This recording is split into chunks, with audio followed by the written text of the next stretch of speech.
Were the pupils' queries followed up and answered?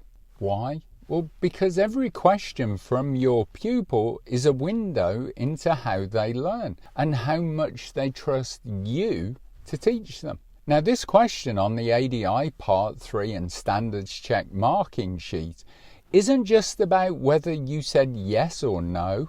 It's about how well you responded to the pupil's curiosity, their confusion, or their concern. It shows the DVSA examiner that, first of all, you're listening. Second, you care about the pupil's understanding of a subject. Third, you're flexible and able to adapt the lesson as needed. So let's explore exactly what this question means and how to earn a confident tick and a maximum mark every time.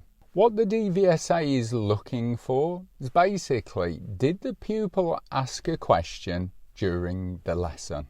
If so, did the instructor listen actively and not brush it off? Was the response clear, accurate, and pitched at the right level? Did the instructor follow up to check the pupil understood the explanation?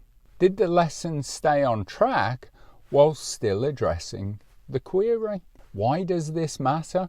Well, every time a pupil asks a question, even if it's small, they're engaging in the learning process. They're showing self-awareness. They're trusting you to support their development. How you respond to that question is a direct reflection of your teaching quality. So what does a good response look like? Well, let's say the pupil asks, why do I use first gear at that junction but second at others?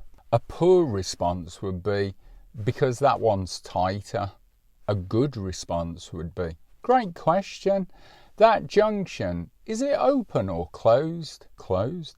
And that means what? Well, we can't see clearly on approach. So do you think using first gear will give you more control and time to react? Yes. But in an open junction where you can see more and see in advance whether it's clear to go or not, would it be better if it's empty to come up at a more appropriate speed in second gear? Oh, yeah. So that's accurate, level, appropriate, and you're helping the pupil understand. Should I go into second or first gear? First. Have you really answered the question? If you then turn around and go, so why do we need to check that we're in first gear at that junction? Because you said so.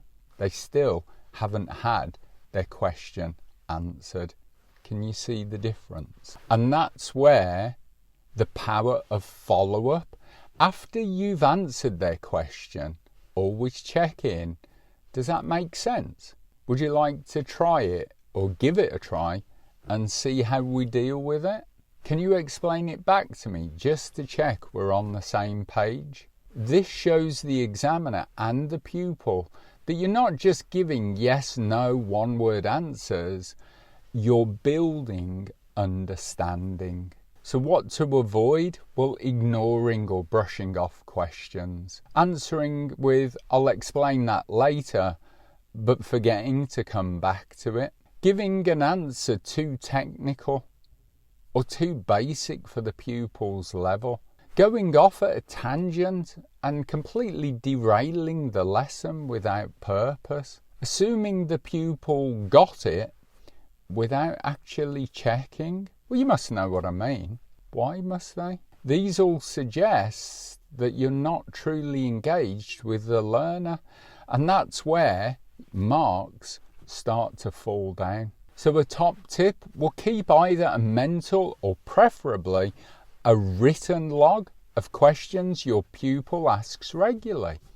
They're clues to where people are typically struggling. What concepts need clear explanation or clearer explanation? What language or method works best with different learning styles? Do they want short and simple? Do they want more in-depth? Over time, this makes you sharper, faster, and more effective at answering any query in a driving lesson. So as our final thought, when your pupil asks a question, don't just answer it with one-word answers. Use it as an opportunity to teach, connect, and clarify. Ask yourself during every lesson, did I genuinely listen to that question? If I did I give a clear and helpful response? Did I check they understood the answer before we moved on? If yes, then you didn't just teach, you respected the learner and you grew their confidence.